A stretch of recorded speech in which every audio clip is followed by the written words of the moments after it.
के बड़े बड़े दार्शनिकों और वैज्ञानिकों को निरीक्षण के लिए सारा डेटा भेजना पड़ा। इसके बावजूद उन्होंने सभी ने मिलकर मेरे डेटा का विश्लेषण किया और अतीत की विभूतियों के आधार पर एक निष्कर्ष निकाला। दूसरी ओर झूठे छल कपट करने वाले बाबा और गुरु जो धोखे और स्वार्थ से दूसरों का शोषण करते हैं, दीक्षा देकर लोगों को अपने तथाकथित शब्द प्रमाण में फंसा लेते हैं और उन्हें तर्क और तथ्यों से वंचित कर देते हैं। ये तथाकथित नेता अंध भक्तों और समर्थकों को तैयार करते हैं, चर्चा का हिस्सा बनते हैं और खरबों का साम्राज्य खड़ा करते हैं। प्रसिद्धि, प्रतिष्ठा और दौलत के पीछे भागते हुए खुद को इस भ्रम में उलझा लेते हैं।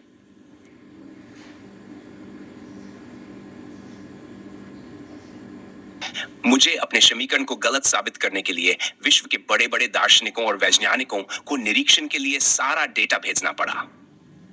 इसके बावजूद सभी ने मिलकर मेरे डेटा का विश्लेषण किया और अतीत की विभूतियों के आधार पर एक निष्कर्ष निकाला।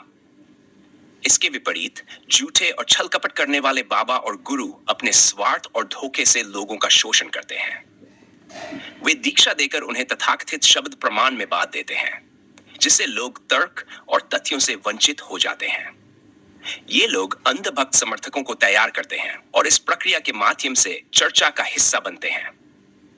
इसके बाद वे खरबों का साम्राज्य खड़ा कर प्रसिद्धि, प्रतिष्ठा और दौलत के जाल में उलझकर अपनी स्वार्थी इच्छाओं को पूरा करते हैं।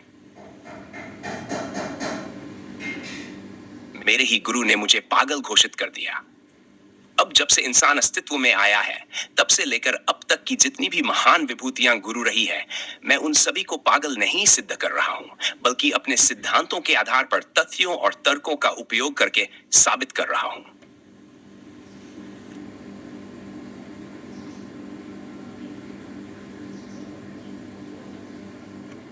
मुझे नकारा जाने के बाद सभी ने मुझे बिल्कुल अकेला छोड़ दिया। अब मैं इतना अधिक सक्षम, निपुण, समर्थ और सर्वश्रेष्ठ समृद्ध हूं। दुनिया में चाहे जो भी हो, पर अस्थायी दुनिया के बाद सिर्फ मैं ही एक लौता हूं। वहां मेरे प्रतिबिंब का भी कोई स्थान नहीं है।